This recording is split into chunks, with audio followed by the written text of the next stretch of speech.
Hello guys, my name is James, please don't forget to subscribe to our channel. Episode 3 of Peaky Blinders Season 6 starts with Ruby being raced into hospital. Tommy Shelby is urged to hand over his daughter, who undergoes some tests to find out what's wrong. It turns out Ruby has a tubercular infection in her left lung. Thankfully the doctors have caught it early and will do more tests to try and help cure Ruby. However, the catch here is that she'll have to become more ill first before there's even a hope for her to recover. It's a horrible disease and something that threatens to completely tip Tommy over the edge. He's still clinging to the notion that this is the gypsy curse, and decides to try and strike a bargain with Esme to save Ruby's life. Tommy rides out to meet the Lee family, meeting with Esme. Apparently she knew he'd be coming, having heard rumblings of him asking about. She got curious, and in private Tommy admits Polly was the one who told her to find Esme. At least in his dreams anyway. Esme is shocked to hear she's passed.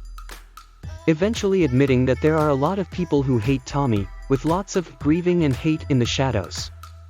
In order to figure out what's happening, Tommy puts his trust in Esme, who leads him off to a wild place. In Tommy's absence, he tasks Ada with stepping up to the plate for the next 5 days. That's tough going because the first course of action comes from a game of verbal chess with Diana, Oswald's wife. The pair trade scathing assessments of one another, with Ada more than holding her own. When Oswald arrives, he's not exactly thrilled at Tommy's absence but does perk up when he learns Tommy has arranged an invitation for him and Jack Nelson. Ada eventually reveals where Tommy is, going on to admit she's done some research on Nelson's past too, including how his siblings actually succumbed to consumption in the past.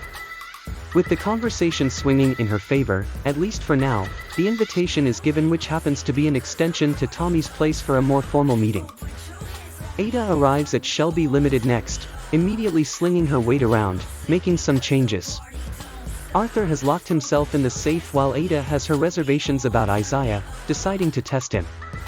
That comes from sending him out to Liverpool to deal with a particularly bad leak.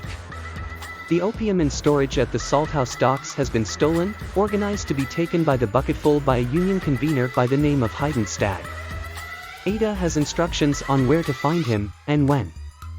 Isaiah is to take Arthur with him, who's only 10 days sober.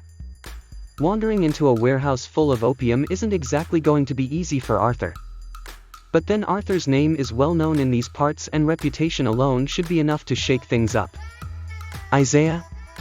Well, he's been making private bets on the side and keeps a calm head when Ada challenges him about it. Isaiah invites his cousins from Alum Rock along for the ride, promising to look after Arthur as they show up to rustle some feathers. Arthur is still unhinged, but he remains focused on finding Hayden Stagg. And find him they do. However, Arthur is compromised by Hayden, who brings up his addiction and how word of this has traveled up the canal. Hayden has been where Arthur is and offers him some words of wisdom: walk like it's a flat plane rather than a mountain. Unfortunately, Arthur takes his words to heart and decides not to physically beat the man after all. He orders a frustrated Isaiah to leave with him without any punishment for his actions. Given how ruthless we know the Peaky Blinders can be, this is surely going to have some serious repercussions. Out in the mountains, Tommy is taken on his wild goose chase to a graveyard, and to the grave of a young girl called Connie Barwell, who died when she was 7.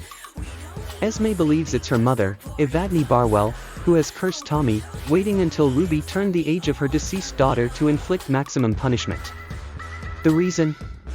Well, apparently to know how it feels. Tommy flies completely off the handle, desperate to bargain for Ruby's life. Even offering £10,000 to Esme in order to do so.